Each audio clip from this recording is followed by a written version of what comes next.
জয় যিশু।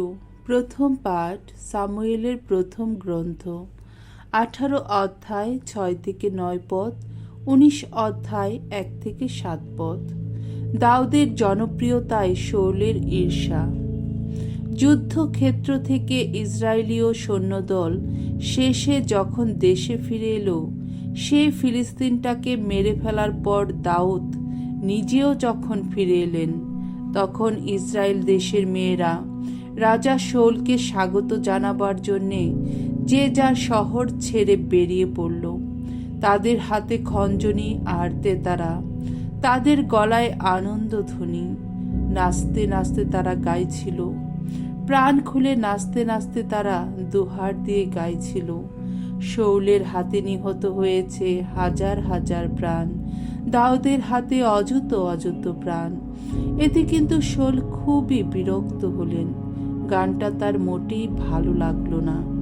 তিনি বলতে লাগলেন, সে কি, ওরা কিনা বলে দাউদের বেলায় অযুত অযুত আর আমার বেলায় শুধু হাজার হাজার।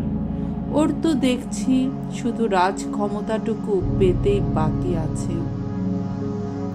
সেদিন থেকে শাউল দাউদকে ঈর্ষার চোখে দেখতে লাগলেন। তারপর শাউল নিজের পুত্র জোনাথনকে ও নিজের সমস্ত কর্মচারীদের উস্কে দিতে লাগলেন, তারা যেন দাউদকে মেরে ফেলে। দাউদ কিন্তু জোনাথনের খুবই প্রিয় পাত্র ছিলেন। দিন হয়ে জোনাথন দাউদকে করে দিয়ে বললেন, আমার বাবা শাউল কিন্তু তোমাকে মেরে ফেলবার পথ খুঁজছেন। কাল সকালে সাবধানে থেকো, তুমি বরং কোনো গোপন জায়গায় লুকিয়ে থেকো, আর আমি তখন বাইরে বেরিয়ে তুমি যেখানে থাকবে বাবার সঙ্গে সেই খোলা জায়গায় আসব। তোমার সম্বন্ধে বাবার সঙ্গে কথা বলে ব্যাপারটা কি দাঁড়ায় তা বুঝে নিয়ে আমি তোমাকে পরে তা জানাবো। পরের দিন জোনাথন তার পিতা শাউলের কাছে দাউদের প্রশংসা করে বললেন, মহারাজ, আপনার সেবক দাউদের প্রতি কোনো অন্যায় করবেন না, কেননা সেও তো আপনার প্রতি কোনো অন্যায় করেনি।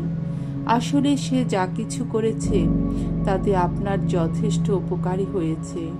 সেদিন সে তো নিজের প্রাণ বিপন্ন করেই ওই ফিলিস্তিনটাকে মেরে ফেলেছিল।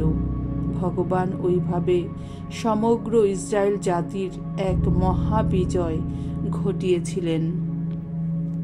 আপনি তো নিজের চোখে সব কিছু দেখেছিলেন আর তখন গভীর আনন্দ পেয়েছিলেন। তাহলে এখন দাউদকে অকারণে মেরে ফেলে আপনি কেনই বা নির্দোষ মানুষের রক্তপাত ঘটিয়ে অন্যায় করবেন? শাউল জোনাথনের কথা মেনে নিলেন। তিনি তখন শপথ করে বললেন, ভগবানের অস্তিত্বেরই দিব্যি দিয়ে বলছি, আমি ওকে হত্যা করা হবে না। পরে জোনাথন দাউদকে ডেকে তাকে ওই সব কথা জানালেন। তারপর তিনি দাউদকে শাউলের কাছে নিয়ে এলেন, আর দাউদও আবার আগের মতোই রাজার সেবা করতে লাগলেন। প্রভুর বাণী। ঈশ্বরকে ধন্যবাদ। সামসঙ্গীত 56 অধ্যায় 1 থেকে 2 পদ, 8 থেকে 13 পদ।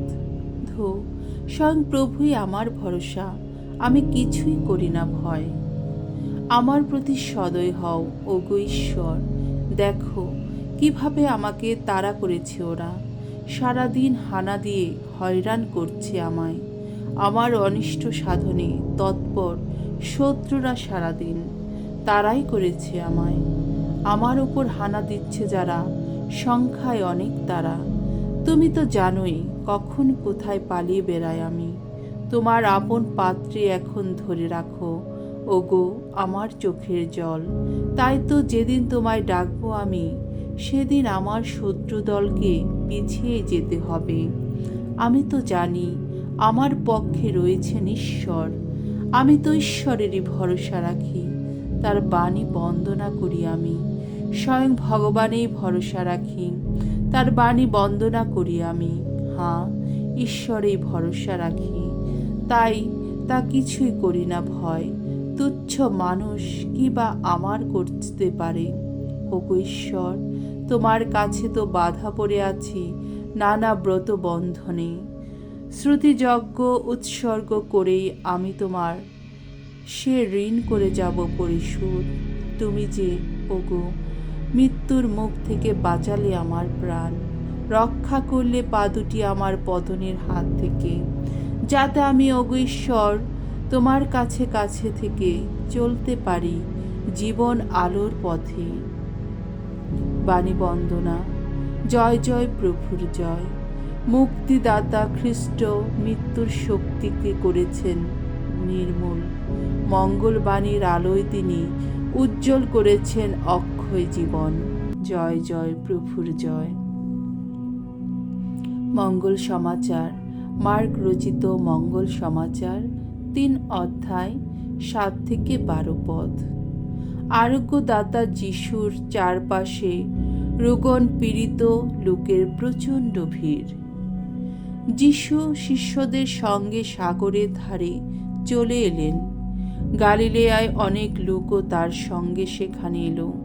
তাছাড়া যিশু যা কিছু করছেন তাই শুনে আরও অনেক অনেক লোক জুদেয়ায় থেকে, জেরুসালেম থেকে, ইদুমেয়া আর জর্দন নদীর ওপারের দেশ থেকে এবং তুরস ও সিদোন অঞ্চল থেকে সেখানে তার কাছে আসতে লাগল। তাই তিনি শিষ্যদের বললেন যে তার জন্যে তারা যেন একটি নৌকোর ব্যবস্থা করেন, হাতে তিনি এই ভিড়ের চাপে পিষে না যান। আসলে তিনি এত লোককে সারিয়ে তুলেছিলেন যে যাদের নানা অসুখ বিসুখ ছিল তারা সকলেই তাকে স্পর্শ করার জন্যে তার উপর তখন হুমড়ি খেয়ে পড়ছিল। এমনকি অপবিত্র যত বিদেহী আত্মার পাওয়া লোকেরাও তাকে দেখলে তার পায়ে লুটিয়ে পড়ত। সেই সব অপবিত্র আত্মা চিৎকার করে তখন বলতো, আপনি ঈশ্বরের পুত্র। তিনি কিন্তু দৃঢ়ভাবেই তাদের নিষেধ করে বলে দিতেন তারা যেন অন্যের কাছে তার পরিচয় প্রকাশ না করে। প্রভুর মঙ্গলময় বাণী।